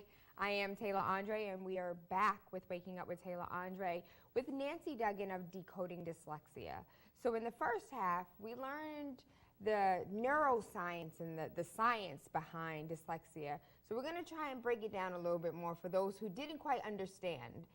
Nancy, let's sum up what we just... So the short version for parents, or the things that parents really should be looking for, is a couple of things. One, the ability to rhyme, the ability to name things quickly. So colors, things like that. And it's not about practicing doing that. It's literally about how long does it take for kids to process things in their brain. Some kids have slower processing speed or slower naming speed. And some kids have problems with that phonological awareness that we talked about. So phonological awareness and naming speed are the two key indicators. But the easiest key indicator is familial. So if in your family, siblings, aunts, uncles, mom, dad, people have a history of having trouble learning to read, even if they're now good readers, that's the biggest key indicator, is familial history. So reading is not something that somebody would say, you know, I'm a slow reader, or I don't read well at all, or I can't read. That's not something that people are willing to admit. So that's something that you may not know about family. How else can a parent decode their child's dyslexia? Well, for different ages, it's going to show itself in different ways. First of all, any child in school, 2nd, 3rd grade, getting extra help, Title I, I don't care what the extra help is, they only get extra help if they're not keeping up with their peers. So I would say that parents, you have a right to ask for more detailed testing. You just have to do it in writing. You have to send a note to the school and say, I would like a complete evaluation, and ask for phonological awareness processing and naming speed processing. Say that again for parents who don't know, or that didn't catch it the first time. Say you're concerned about your child's reading. Thank them for the help that they're giving, because usually the number one reason you know is because they're pulling your child out for Title I or for some other response to intervention type of services. But if the school is not recognizing it as dyslexia, these special services, as I described earlier, might be just reinforcing to the child that they're not capable. So we want to make sure that doesn't happen. And we're asking for. So you write in writing to completely evaluate your child's reading and phonological awareness skills and naming speed skills. Can I just say, you know, I don't believe there's anything wrong with my child, but he or she may suffer from dyslexia. Because I feel like, personally, I don't think that a child should have an IEP for dyslexia. I don't feel like dyslexia is, not that it's not IEP worthy, but if it's so common, why does it have to be like a special service? If it's so many people suffer from it, why isn't it encompassed in a classroom instead of encompassed? It could be, and in some schools it is, not a lot of schools. No, you say it louder. Not a lot of schools, but see, the thing is, if you, and this is one of the things we're trying to do as Decoding Dyslexia, is to raise awareness and to pass a law for universal screening of all kindergartners at age 5 for phonological processing and rapid naming speed and his family history. So what do you need from us, the parents, to assist you in passing this law to encompass this in kindergarten? Because again, I don't feel like we should need an IEP for this. This is not extra money. This should be in kindergarten, whether or not my child needs extra help. The screening should definitely be in kindergarten and first grade. And most kids, it kind of gets a little complicated because most kids could learn this underlining fundamental skills if they're targeted. You know, if that's what you're using for response to intervention, which is general ed. And you're targeting these skills for those kids that have these deficits. So instead of just pulling them out and trying whatever we have on the shelf, but actually targeting phonological processing, that's going to help most kids. And many kids will then never need an IEP. But it happens like so many differences on a continuum. You can be mild phonological processing deficit and you're dyslexic, but you might do really well once you get the right instruction. Other kids might have what we call a double deficit. They have a deficit in both the phonological processing and also in naming speed, rapid automatized naming. And that's important. I won't get into why that's important until later, but that's important too in reading fluently. So there's learning to read k, up, cup, and then there's having, you know, reading okay, and at the end of the sentence you say, what's the main idea? And they go, I don't know. Okay, the comprehension, connecting to text and processing it as you're reading so that you're comprehending as you go. We call that reading fluency, and that can be impacted by naming speed. So when kids have a larger deficit or double deficit, those kids probably will need an IEP. And because they learn differently. I mean, that's really the goal of an IEP, is to identify kids with specific disabilities, and dyslexia is a named disability under IDEA law. It 100% deserves an IEP if the child is not getting the services they need.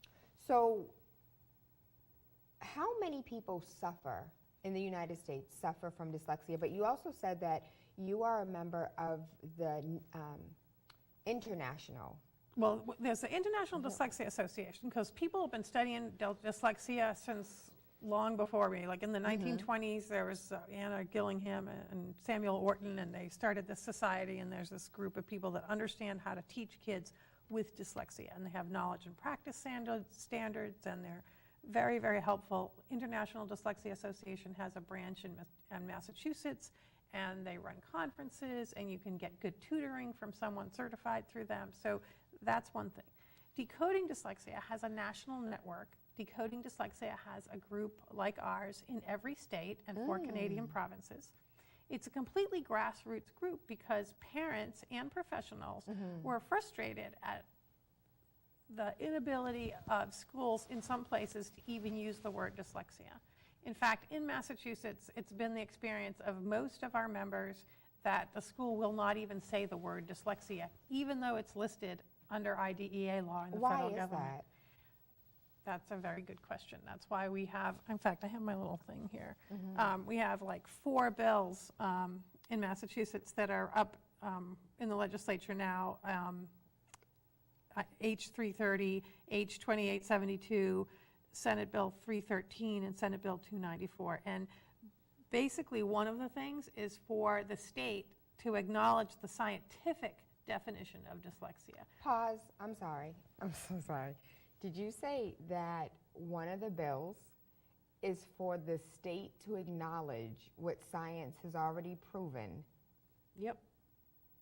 Yep, because we go to school after school and they say, oh, we don't do that. Even in my own school, because I hate to tell other families' stories because it's kind of like not, but in my own school, I live in Acton, Massachusetts, and again, my daughter's well past this now, but it's still happening.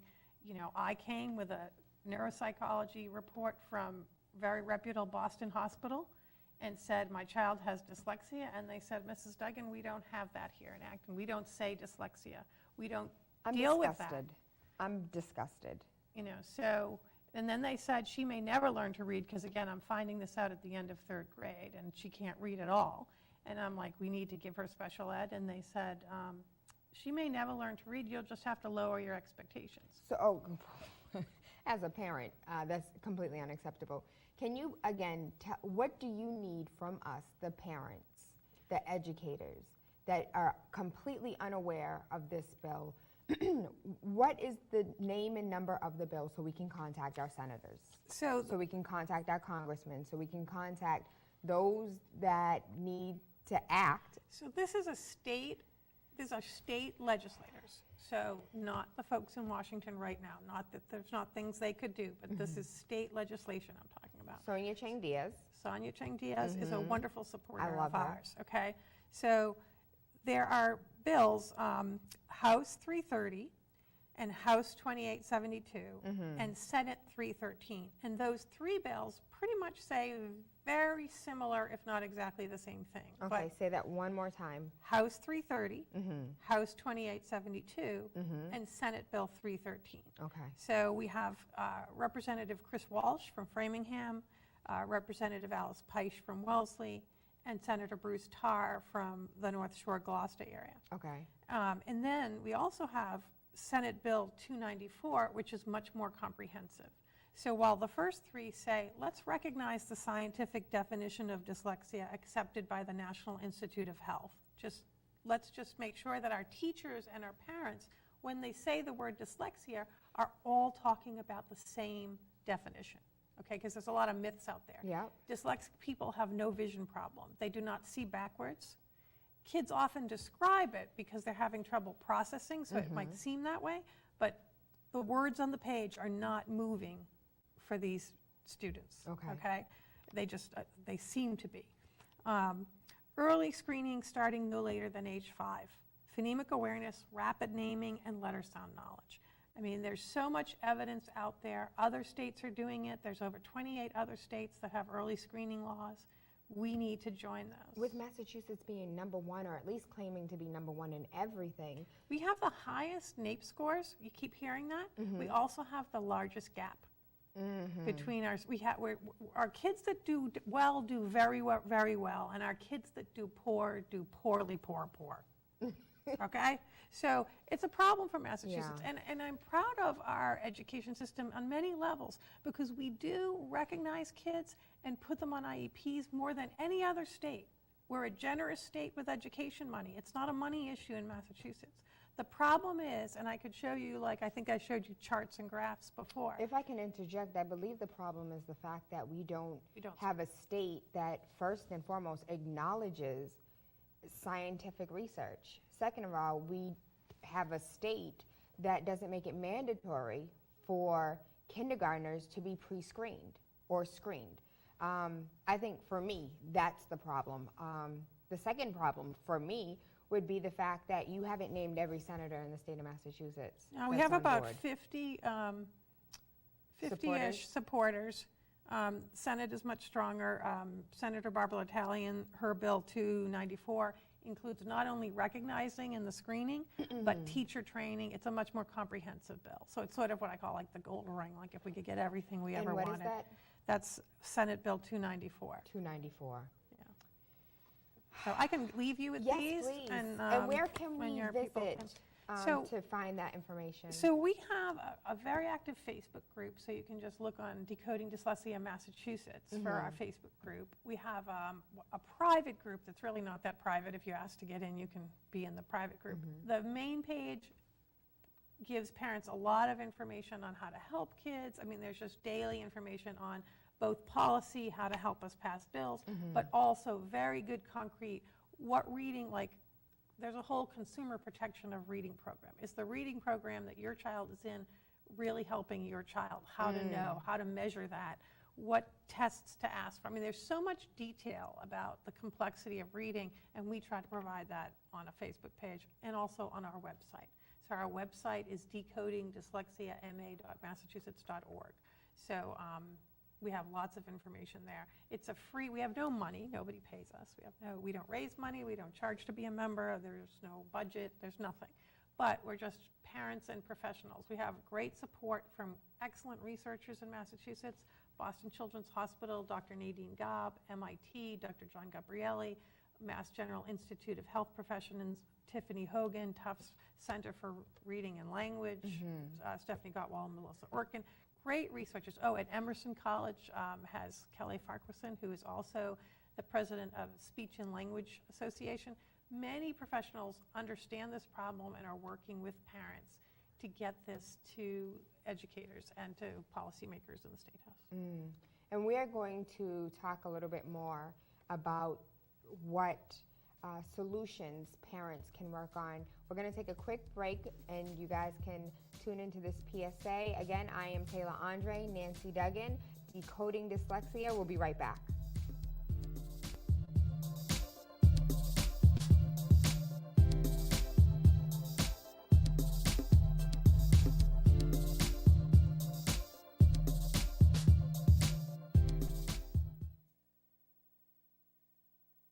Hey, look, it's those guys. Are you good to drive? I'm fine. How many did you have? I should be fine. You should be. Go and step out of the vehicle for me. See ya, buddy. Good luck. So turns out, buzz driving and drunk driving, they're the same thing. And it costs around $10,000. So not worth it.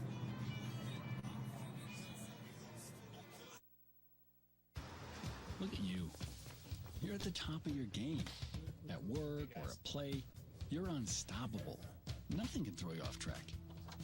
Oh, hey. She's cute. Nice going, man. Things are going great for you. You've earned a night out. Good drinks, good friends. Yeah, we can go ahead and call this a good night. Wait, is that your car? Uh-oh. Not smart. Yeah, I saw that coming. Say goodbye to her. Ouch, that'll hurt your bank account. You're looking at around 10 grand in fines, legal fees, and increased insurance rates. I hope you like eating frozen dinners. Alone. Let's try this again. Smart move. Because buzz driving is drunk driving.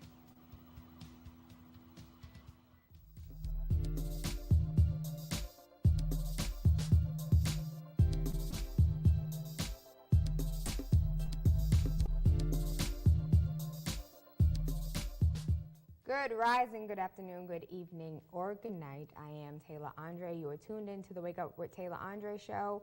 It's not about the time of day that we link up, but about unorthodox conversations leading to universal consciousness. And today's unorthodox conversation is with Nancy Duggan of Decoding Dyslexia.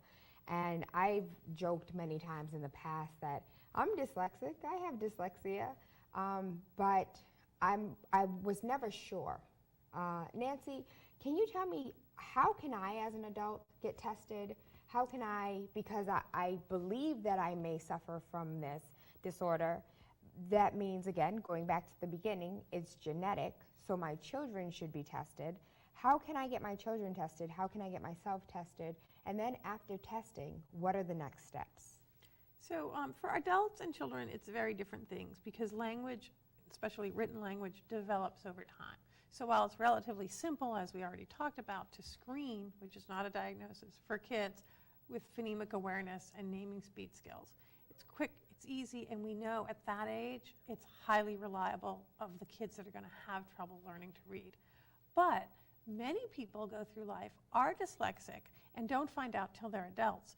They did learn to read because maybe the methods and the experience that they had, because our brains are what they call plastic, or there's plasticity, which our brains aren't really plastic, but that's the term they use. It always confuses me. But that's the term they use to say that, a lot of what happens in our brain, and again, dyslexic brains are healthy brains, they're not diseased. Dyslexia is not a disease. The structures of our brains change when we learn things. So as a person with dyslexia who may process things differently, and it may take more time to process some things, it adapts. It adapts through the environment. So a person like yourself might be, obviously accomplished person, access to knowledge and curriculum in school and whatever, but still says, am I dyslexic? Could be. A lot of people will find out because they did learn to read, they think they're not dyslexic. But actually, dyslexia, because it's describing a brain organizational style or a structure, everyone's always dyslexic. The reading problems can go away because reading can be taught in most cases. It's a very small percentage, even of dyslexic kids, that can't learn to read. I find that difficult to digest because I can be transparent, right? I can be honest with you guys. So I failed almost every spelling test. I have no idea how I have a diploma or a degree because I failed almost every spelling test we ever took. Spelling is the hardest of the things, okay? So, but people cope. People are resilient. So adults with spelling issues that, even after they've tried or whatever, like thank goodness for spell check, right? But even spell check, like it finds words that I didn't mean to use. So I think, oh, okay. But so how do you get tested? You would need what we call a complete neuropsych. So usually a neuropsychologist or a developmental psychologist would do testing. Now, because it's not a health risk, it doesn't usually get paid. It's not something that's generally paid for. But it is a risk in the sense of sustainability in the future. It's a risk for kids. Kids can get this testing. And actually, again, if you ask in the schools in writing, I want a complete educational evaluation, your child is going to get the data. Many schools, however, won't say dyslexia. They'll say specific learning disability or speech and communication. How do I, as a parent, say, I want you to name this? If you yourself said that the school will sometimes say we don't name Great question. And what I would say to any parent who has a child with difficulty learning to read, difficulty in school, and on their disability list it says speech and communication or specific learning disability, I would say there's a document on our website that you can find under the tab of Civil Rights. And then it says IDEA, which is Individuals with Disabilities Act, and Dyslexia. You click on that, and there'll be a downloadable document from the Department of Education guidance that says that schools must name the disability. Specific learning disability is a group of them. And so often I'll go to an IEP meeting with a family and I'll say to the team who said we don't use that. And now I say, okay, well, here's the list of IDEA included specific learning disabilities. One of the first ones is minimal brain dysfunction. Does anyone here at the table think that this child has minimal brain dysfunction? Silence. Okay, cross that one out. How about developmental aphasia? Anybody here? Hold on, Nancy, hold my hand. Why do I have to go through these lengths for you to acknowledge something that, what is the number? For the United States, what is the number? Of people, it's like somewhere between about 10%.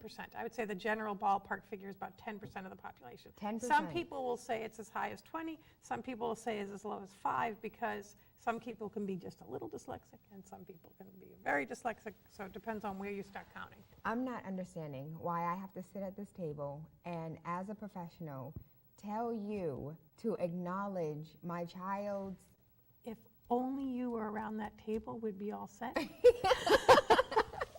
But you're not around that table, and you get, frowns, crossed arms, and eyebrows saying, well, we don't do that. So parents have to be, savvy and armed, and that's why there is a Decoding Dyslexia helping people do this in every state with not one penny of funding. Because when you've gone through all these hoops and gyrations or whatever, and whether your child is successful or floundering still, you look behind you and say there's a generation coming.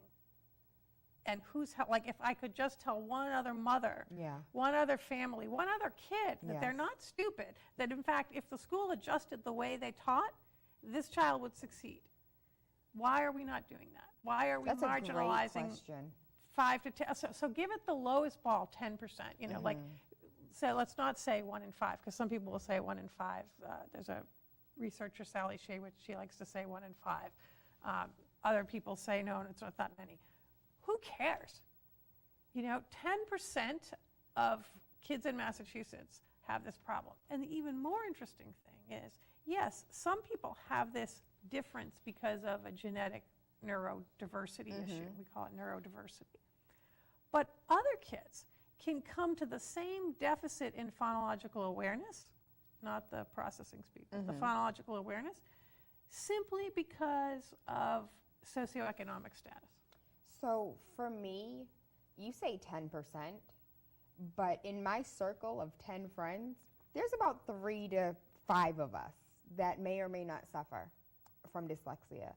And I honestly believe that number is greater than 10%, because when you finally sit down and go through the screening, and I think the reason why, not just Massachusetts, but other states as well, refuse to, before the age of 5, screen children for dyslexia, we will see those numbers rise to 60 and 70%. And then we have to acknowledge the fact that we've been failing our children. It probably wouldn't be 60 to 70%, but we don't over. But you're right. It's very underidentified. And let me just say that in diverse communities, ethnically diverse and socioeconomically diverse communities, the statistics declare it should reflect the same. In other words, it shouldn't matter that what anyone's ethnic or socioeconomic situation is. This would be the same representation.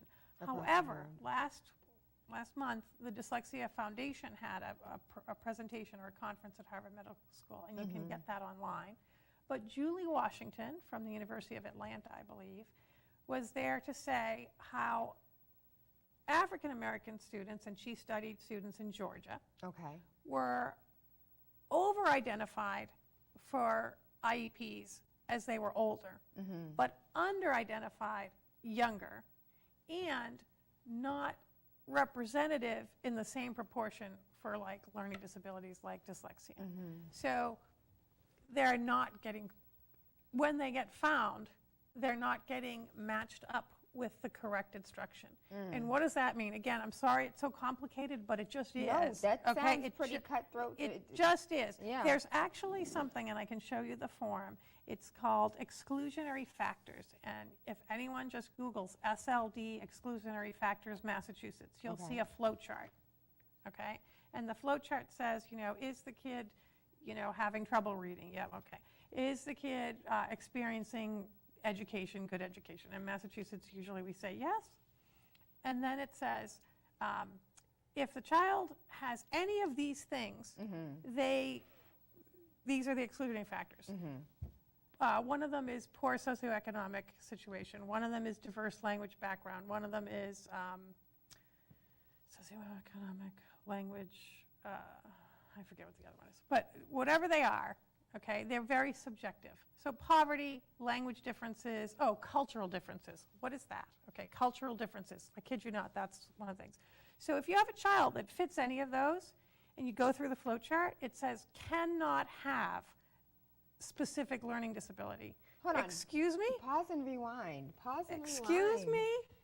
So if it said blindness, if blindness was on the other side, would you exclude anyone for those factors? No. So I just told you that specific learning disability, dyslexia, is neurobiological. You're born that way, but there's these exclusionary factors that says if they have this, they cannot be found. So with encoded language, they're essentially saying that if your child is poor, if your child culturally is different, linguistically different, or socioeconomically different. If you're poor, if you speak a different language, if you're culturally different, whatever that means. Okay, totally subjective. And it says if that's the main factor in the reading problem, you can't have specific learning disability. Well, who decides that? Okay, we are definitely going to have to figure out who decides that, and maybe it's you. We're going to take a quick break. We'll be right back. Nancy Duggan, Decoding Dyslexia. Tayla Andre, you are waking up with Tayla Andre. I thank you. I love you. I appreciate you. We'll be right back.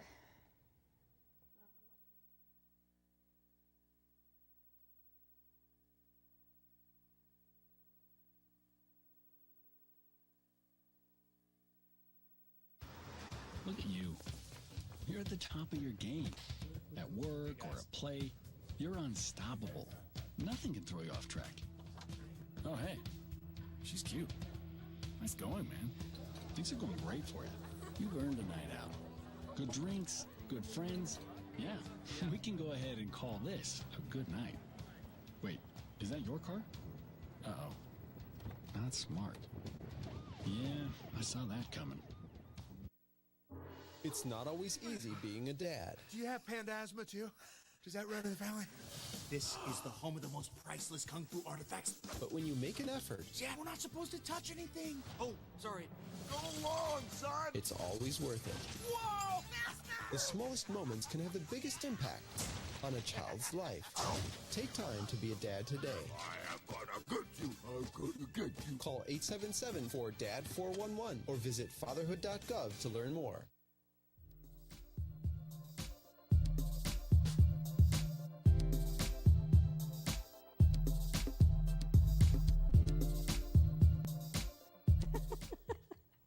I am Tayla Andre. You are tuned in to the Wake Up with Tayla Andre show.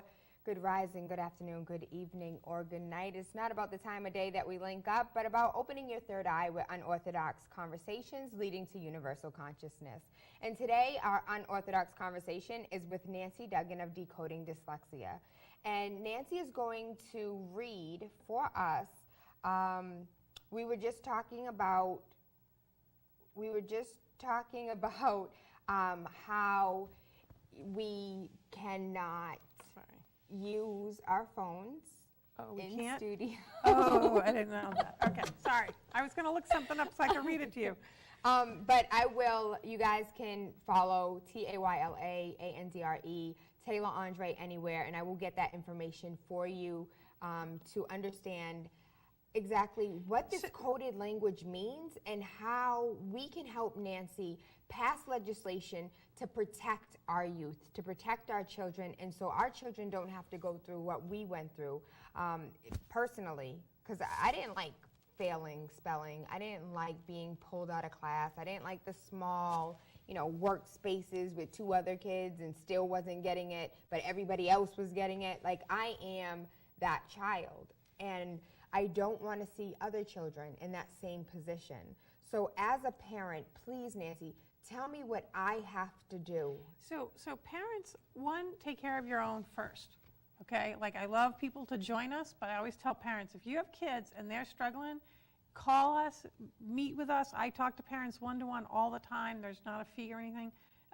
We will help you find what you need to get the data on your child so that you can get the right services. We also run workshops, I'd be happy to do one in the community, on how to be a good consumer of reading services. Because if that pullout isn't meant for your dyslexic child, then that pullout is just reinforcing that they fail. And a lot of, it also helps for kids to be self-aware, to understand their differences, their diversity, and then they can tackle it. A lot of kids sigh a big sigh of relief. Oh, that's why I have a problem. That's what it is. Okay? So that's one thing you can do. Take care of your kids first. And we're happy to help with that. But the other thing is the community. The community needs to have dyslexia awareness. We need to understand. It's so detailed. I wish it was like ABC, you're done.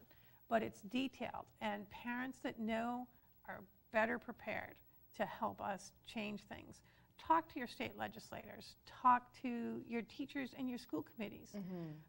Say dyslexia. Learn more about the word, learn about the science, and say dyslexia. That's our big hashtag, say dyslexia. Don't say, you know, maybe, time will tell, we're working hard. Say dyslexia, and don't wait. Okay, so those are the things parents can do. Don't wait. Don't wait. Hashtag dyslexia. Yep. Waiting to fail is often what parents are told. Well, we're giving them help, but they're making a little progress. Yeah. But you know and they know they are not with their peers. Do not wait. That's a wait to fail model. They won't find your kid like they found my kid when she was going into 4th grade. That's late. Not impossible, but late. I have kids that I'm finding in senior year of high school. Senior year of high school. This kid's been on an IEP forever. So the IEP isn't the answer if you're not getting the right services. Say that again. The IEP is not the answer if you're not getting the right services. So we're happy to do workshops on how to be better consumers of reading services. And we definitely, Wake Up with Tayla Andre is going to host, we're going to name it actually Say Dyslexia. We're going to name it hashtag Say Dyslexia. We are going to have a community event in order to educate parents so you guys can be fully aware, because I feel like just 1 hour isn't enough. We've covered so much. It's hard. I mean, and parents can help too by keeping the conversation going, asking, ask us, look online. There's so much great resources there. And also, remember that legislation's out there to screen everyone. It's House Bills 330 and 28, I can't do it without reading them, sorry. 2872, those are the House bills. Say them one more time. House 330 and 2872, and then the Senate Bill 313 and Senate Bill 294. So especially Senate Bill 294, which would include teacher training and, you know, other facets more than just the dyslexia definition. Senate Bill 294 is really the legislation that we want to That's kind of like the gold one, but 330 and 313 are mirror, like one in the House and one in the Senate, and just getting that conversation going would be great. You know, we've been doing this for 5 years. Okay. 5 years. We've had 2 hearings. We've had neuroscientists, parents, teachers, all testifying to get this bill passed. Just like you said, just the definition and early screening. Early screening helps every kid, because whether your deficit in phonemic awareness is because of dyslexia or some other issue, you'll be identified early and targeted with the intervention. Nancy, what is the pushback? What is the pushback, and why hasn't this bill or these bills or bills similar to this bill been passed already? I'm not sure. I mean, I hear just different things, but I don't really know how to tell. I mean, sometimes I'm hearing that the state wants, you know, just one screener. Other times I'm saying the towns want to pick their own screener. This bill doesn't care either way if you screen for phonemic awareness and RAN. There's loads of measures out there. So the state could pick one and say this is it, or the communities could say no, we want to pick our own, as long as they're valid norm measures of phonemic awareness and RAN. And how long would it take? The study done by the National Institute of Health supported MIT and Harvard right here in Massachusetts. The best, most recent research on screening took place here, and it took 20 minutes to 30 minutes per kid. So that's faster than MCAS. That's faster Sure than is. all the other tests that they have to take every 6 weeks, parks and everything else. We've come to the top of the hour, Nancy. My soul is discontent right now, because it's just like, this is common sense. It's past common sense bills. It certainly is. And I believe that repetition is the mother of all learning. So I would like for you to repeat the website, the phone number, the bills that we as parents should be focusing on, and the bills that we need to contact our legislators about. Okay, so it is Decoding Dyslexia Massachusetts, and you can find us on Facebook. We also have our own website, decodingdyslexiama.org. And the number to call is 978-621-6064. emails through the website are the best way because then they don't get lost. So you go to the website, click right on to contact us, and you'll send us a direct email. We're happy to help anybody. Thanks. Well, I'm so glad that you've helped me today understand a little bit about how I've been feeling about my own possible dyslexia. I am Tayla Andre. Again, I thank you. I love you. I appreciate you. I hope you guys have an amazing day, and I'll see you soon. Thanks, Jill.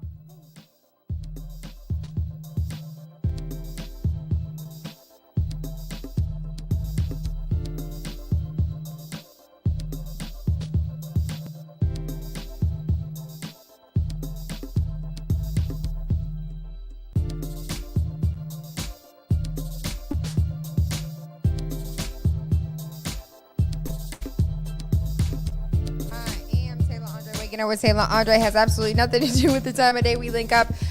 There was a lot of information in there. I know I took in a lot of the initial information, and so it's important for us as parents to understand the importance of just being able to figure out what's going on with our children, period. And I got angry all over again, remembering I am Tayla Andre, waking up with Tayla Andre. Just remembering the nonsense. The day we link up, but about remembering with unorthodox conversations.